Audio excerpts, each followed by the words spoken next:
Sejam muito bem-vindos à nossa reunião do Centro Espírita Mansão do Divino Pastor. Tá bom, então vamos fazer a nossa prece inicial, porque toda reunião espírita ela deve começar e terminar com uma prece.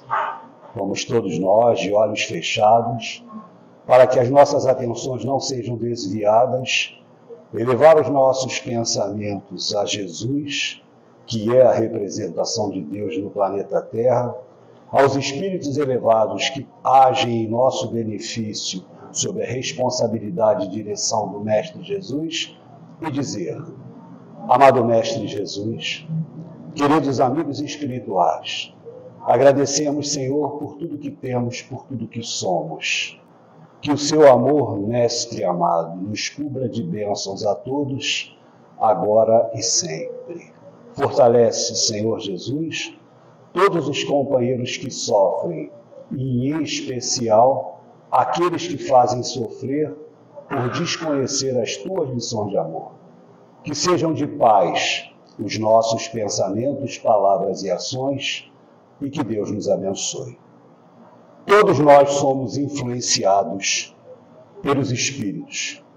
Uma questão no livro dos Espíritos, Kardec diz, os espíritos dizem que eles, por vezes, dirigem a nossa vida. Então, todos nós temos as nossas companhias espirituais. Somos influenciados por espíritos que estão ao nosso lado. Paulo, na Epístola aos Hebreus, capítulo 12, versículos 1, ele diz que nós estamos rodeados por uma nuvem de testemunhas. Nós atraímos as nossas companhias espirituais com os nossos pensamentos, com os pensamentos que emitimos. Somos verdadeiros imãs. Se nós pensarmos no bem, se nós estivermos em prece, desejando bem pensamentos elevados, a nossa companhia espiritual será de espíritos elevados que irão vir nos ajudar. Por outro lado, se estivermos pensando no mal, desejando o mal, nós atrairemos espíritos ainda inferiores. Quando nós sentirmos que estamos sendo influenciados por espíritos inferiores que nos dão sugestões mais para nos prejudicar, o que nós devemos fazer? Orar. De preferência o Pai Nosso, que é a prece mais poderosa que existe.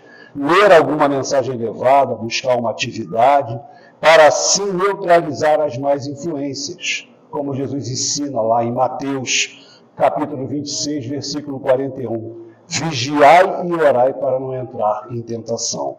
Nós vamos conversar um pouquinho na manhã de hoje sobre a parábola da figueira que secou, que na verdade nem é bem uma parábola, é um acontecimento real na passagem de Jesus pelo planeta Terra.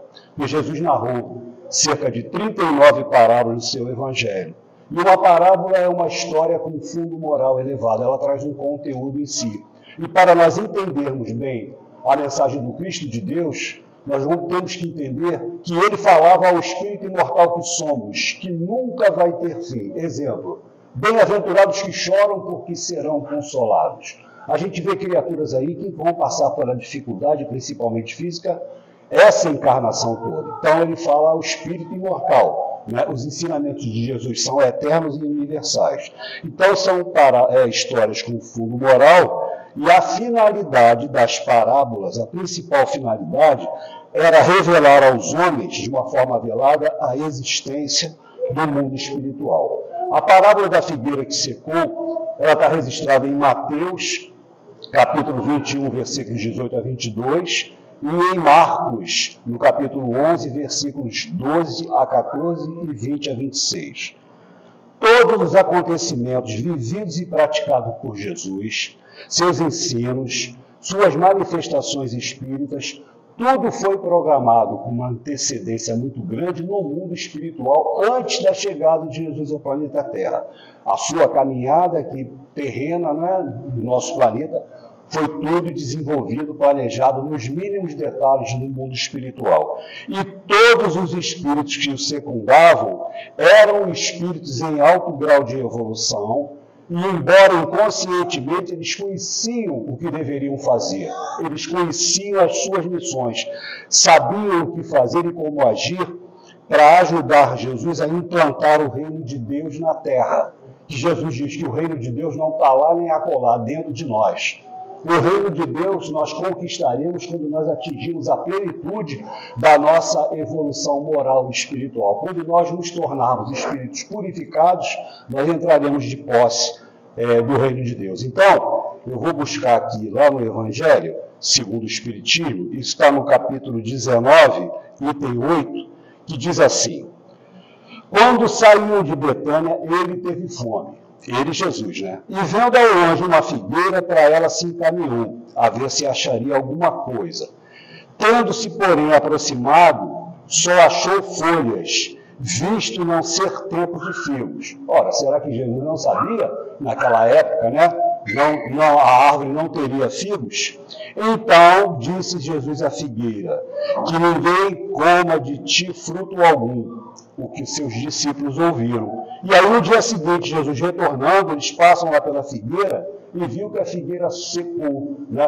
Da ponta à raiz. Aí Pedro diz: mestre, olha como secou a figueira que tu amaldiçoastes. Ora, será que Jesus amaldiçoou a figueira?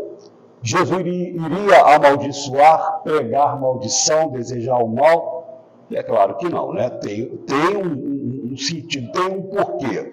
E como a figueira secou? Há uma ordem mental de Jesus, os espíritos responsáveis pela vegetação da área retiraram da seiva da figueira os fluidos que davam vida e ela secou, né? Que a gente sabe da existência do mundo espiritual.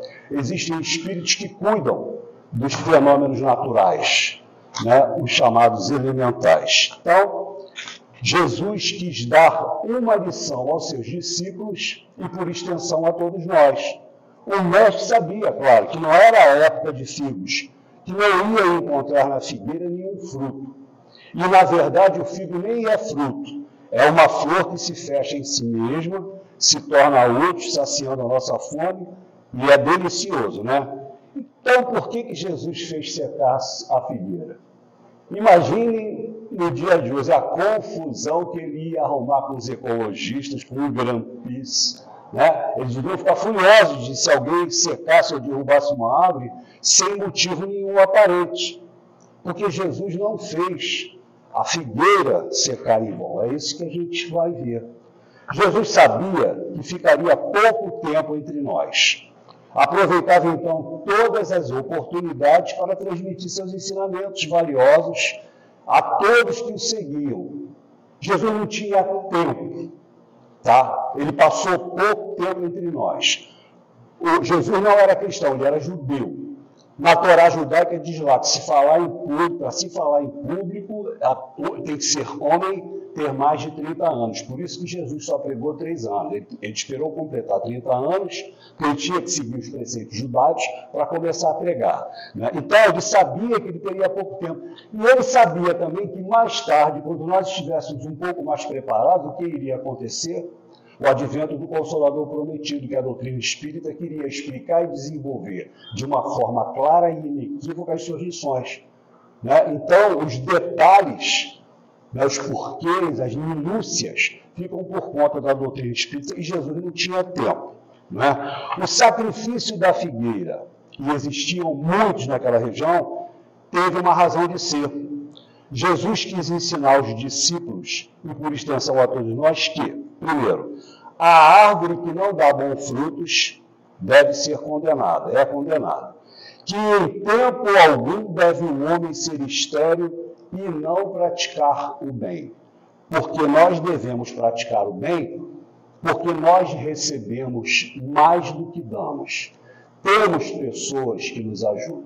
Eu vou contar um fato real. Eu estava internado em janeiro, uma cirurgia delicada. No dia seguinte à cirurgia, eu estava numa situação muito difícil, a minha companheira não estava ao meu lado, ela teve que sair, e eu estava sentindo dores horríveis, me sentindo muito mal. De repente eu abro os olhos e vejo uma alma querida e boa do meu lado.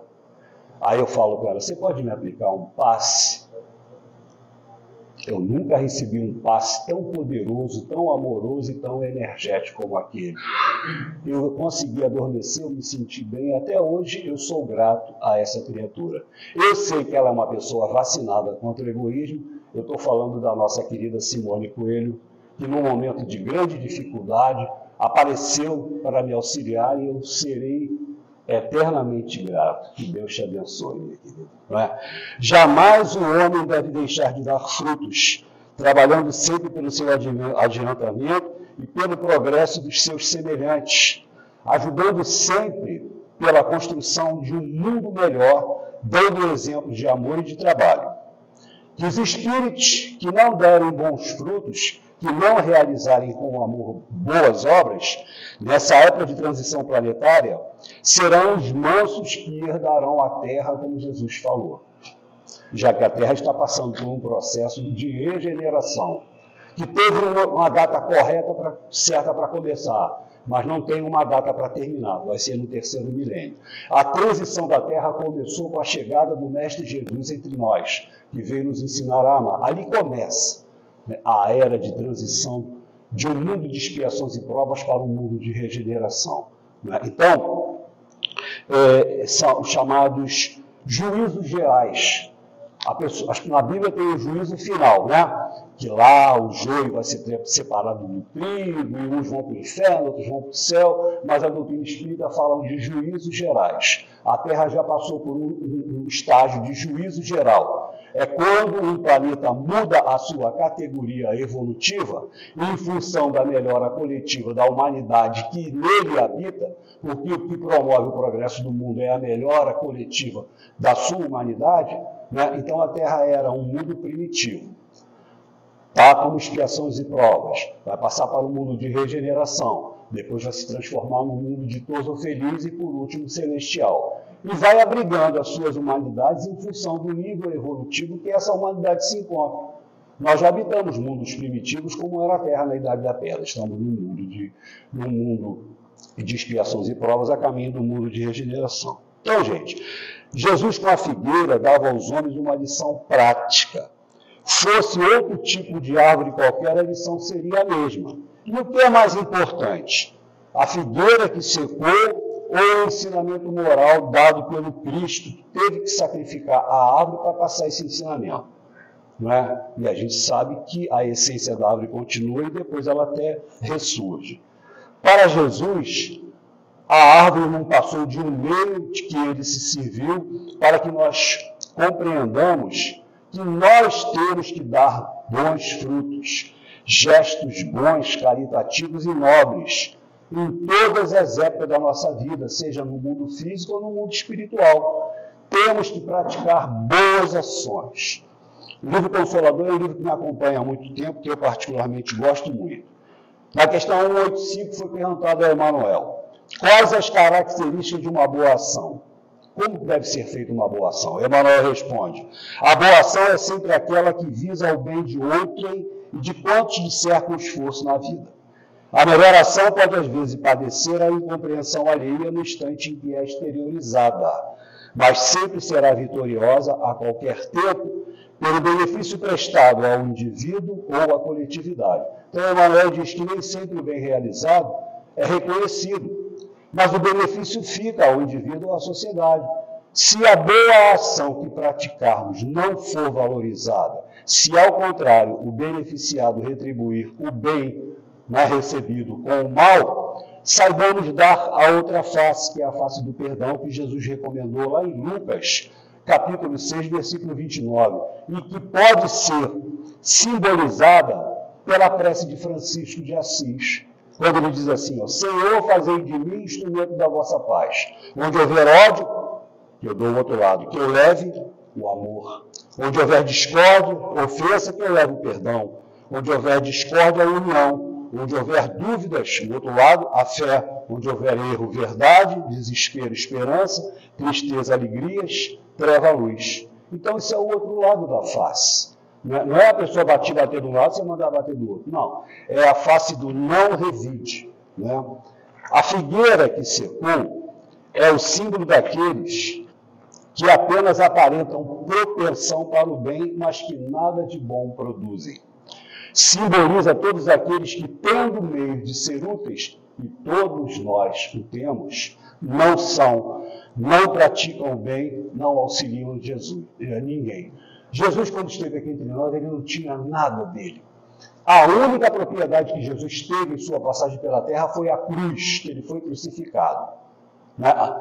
A estrebaria era emprestada, a manjedoura era emprestada, a sala onde ele fez a Santa Ceia era emprestada, o burrinho que ele entrou em Jerusalém era emprestado, o túmulo que ele foi sepultado era emprestado, agora a cruz era dele. Foi feita especialmente para ele. Foi a única propriedade material que Jesus teve aqui. Não é? Então, gente, a figueira que secou simboliza todos aqueles que têm do meio de serem úteis, não são, não praticam bem, não auxiliam ninguém. E todos os sistemas ou doutrinas que nenhum bem fazem à humanidade, eles irão cair por terra. E qual é a melhor religião? A melhor religião é aquela que torna o homem bem, né? Torna o homem melhor, torna o homem de bem. Que todos os homens deliberadamente inúteis, que não usam no bem geral os recursos, os talentos que têm, que trazem consigo, né, esses talentos que nós trazemos, todos nós temos aptidões, né, para realizar e ajudar alguém. A dona Deusa Nogueira, amiga nossa, ela lá do Leão Denis, ela estava nos contando, tinha uma companheira lá do Leão Denis que ela ficou inválida em cima de uma cama. Desencarnou em cima de uma cama. Sabe o que ela fazia? Ela ficava recortando anúncios fúnebres, igual a dona Ivone do Amaral Pereira. Ela se preocupava com as pessoas que estavam doentes, ela ligava para saber, ela passava o dia todo ocupada ao telefone ou em preces, né, ajudando as pessoas, e estava acamada. Jesus não teve um centavo e foi a pessoa que mais amor distribuiu. Não é? Que o homem que propaga o bem, ele deve praticá-lo, porque senão as suas palavras vão soar vazias, por não estarem firmadas em ação nobilitante. E a prece e o trabalho no bem afastam de nós os maus espíritos e aproximam os bons. Aqueles que se tornarem figueiras estéreis, não colaborando no bem, serão encaminhados para outros mundos, como falamos, né? Que todos nós podemos praticar o bem. Então nós temos que ser boas árvores, dar bons frutos, dar sombra, auxiliar sempre. Se possível, ir além das obrigações. Lá no Evangelho de Mateus, capítulo 5, versículos 40 e 41, Jesus diz assim: e se alguém te pedir um casaco, entregue também a capa. Se alguém te pedir que caminhe 1 milha, caminha com 2. Quer dizer, ir além, não é só cumprir o dever estritamente, né, daquela forma, não. Eu vou cumprir a minha obrigação. É ir além, gestos nobres, porque viver é mais que comer, beber, dormir, trabalhar, procriar, estudar, suprir necessidades materiais. É preciso, para nós evoluirmos, de nós nos doarmos, sermos úteis, realizarmos gestos nobres em nossa caminhada pela Terra, sair de nós para atender ao próximo. Como é que eu vou ser recebido no mundo espiritual? Em função da vida que eu estou tendo aqui. Então, gente, o que irá fazer a diferença em nossa chegada ao mundo espiritual será a quantidade de atos nobres que tenhamos feito em nossa passagem pela Terra, independente da posição social, do credo que abrace, do gênero, da cor, né, da nacionalidade. O que conta no mundo espiritual é a prática do bem. Né? O status, a hierarquia do mundo espiritual é da moral e do amor. Não adianta ter dinheiro, que a gente deixa tudo aqui. Né? A gente não vê caminhão de mudança acompanhando o enterro. Caixão não tem gaveta. Então, tudo de material que temos fica por aqui mesmo. Né? Então, gente, para a gente terminar, eu queria recomendar isso para mim também, acho que já está mais ou menos na hora, né? Que nós temos que lançar um olhar nas obras de Deus. Ora, como é que eu posso encontrar Deus? Tem muita gente aí que se diz ateu, né? O meu querido Genrinho, que para mim é um filho, já contei isso em alguns lugares, ele se dizia ateu. Acho que ele não está muito convencido disso, não.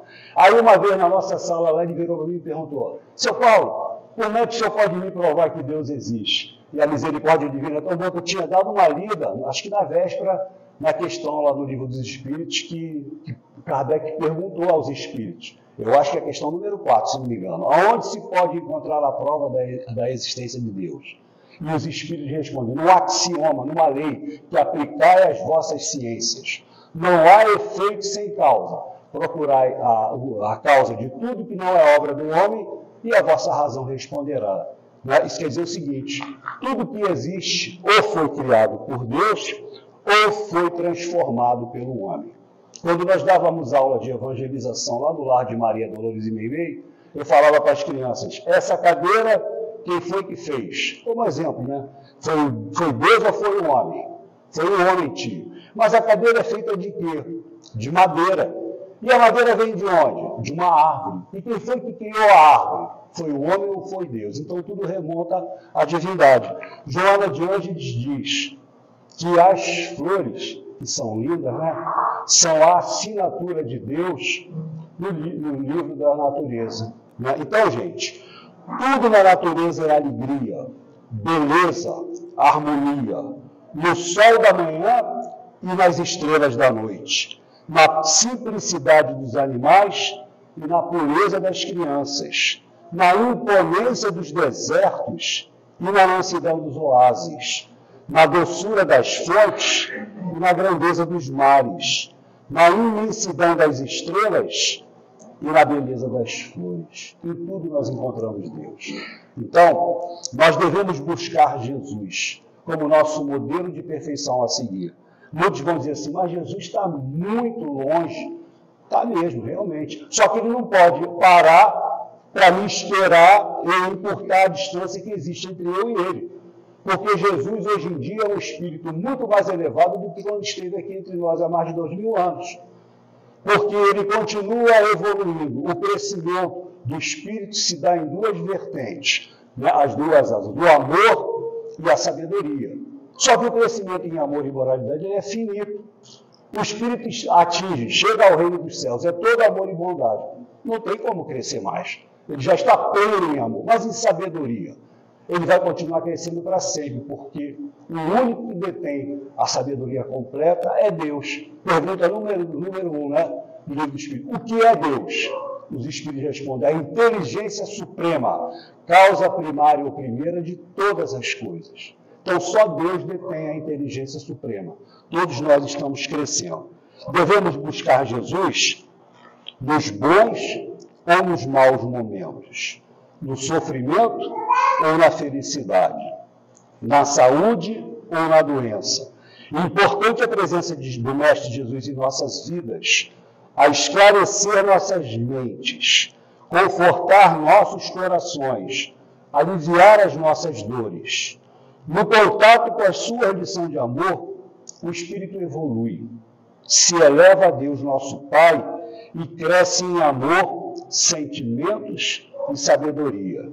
Deixemos Jesus, o divino sol, iluminar nossas mentes e aquecer nossos corações, e entraremos na posse de intensa paz, conforme a promessa feita por ele, quando esteve aqui entre nós. Está registrada lá no Evangelho de João, capítulo 14, versículo 27. A minha paz vos deixo, a minha paz vos dou. Então, gente, devemos usar, todos nós, isso é para todos, sem contraindicação, o remédio salutar da oração. Pelo menos em 2 oportunidades do dia, vamos fixar bem isso. Ao acordar pela manhã, agradecer a misericórdia divina por ter nos proporcionado uma noite de paz, de sono reconfortante, que vai fazer as energias se revigorarem no nosso corpo físico. E à noite, quando formos dormir, para que nós possamos ter uma boa acolhida no plano espiritual, porque o sono nada mais é do que um treino para a morte. O que é morrer? Igual a dormir. O espírito se desprende, entra em contato com o mundo espiritual, a gente diz que sonhou. E é muito comum a gente ver pessoas que já desencarnaram, né? Ah, mas o meu sonho é sem pé nem cabeça. Porque o corpo físico, como não participa, né, o espírito, quando retorna ao corpo físico, o corpo só consegue captar flashes, pequenas partes da experiência que vivemos no mundo espiritual. Se tivermos dormido 8 horas, nós estaríamos em vigília no mundo espiritual por 8 horas. Né? Então, Dormir é treinar para a morte, né? É exatamente igual. Só que a diferença é que na desencarnação o espírito se rompe para sempre e reencontra seus amores no mundo espiritual. Eu estava conversando com a minha companheira hoje de manhã. Cara, como é grande a misericórdia divina, como é abençoada a nossa doutrina, que faz com que a gente perca um pouco o temor da morte. Você vai mudar de plano físico. Que alegria você rever mamãe e papai que desencarnou. Você vai deixar a tua família física, vai entrar em contato com a família espiritual, com os amigos que já te antecederam na verdadeira vida, na viagem à verdadeira vida. Então, isso traz para nós um conforto muito grande. E ainda mais saber que nós não iremos nem para o inferno inclemente, onde o amor não tem condições de sustentar o caído, nem para um céu de ociosidade, em que a gente se esforça a vida toda no bem, para ficar no estado contemplativo lá, sem fazer nada. A gente se analisar direitinho, fica até difícil saber qual dos dois é o pior. Porque a doutrina espírita ensina que céu e inferno são estados conscienciais. A pessoa desencarna com o dever da consciência cumprida, ela vai estar no céu da consciência tranquila. Ela desencarna com remorso, com sentimento de culpa. Ela vai estar no inferno da consciência culpada. Por isso, a importância de nós vivermos no bem. A espiritualidade não espera de nós grandes saltos que sabe que nós não teremos condições. Mas qualquer um pode, gente, ter uma conduta a mais correta possível. Não é virar santo, não. Mas não fazer ao outro o que eu gostaria de receber. Se eu quiser praticar uma ação contra o meu querido amigo Paulinho, eu me coloco, eu troco de lugar com ele. Será que se fizessem comigo o que eu quero fazer com o Paulinho, eu ia gostar? Caso afirmativo, tu faz. Se você não, peraí, não é legal não, então não faz. Tá, gente? É ter fé, é ter confiança. Porque se nós estamos aqui reunidos e trouxemos as nossas testemunhas, os espíritos que nos influenciam, eles vão ficar aqui para serem atendidos. Mas não adianta nada a gente sair lá fora e continuar desejando mal, odiando, brigando, mal-humorado, rancoroso. A gente tem que buscar a nossa reforma íntima, buscar se transformar, inverter o polo do imã, estão entendendo?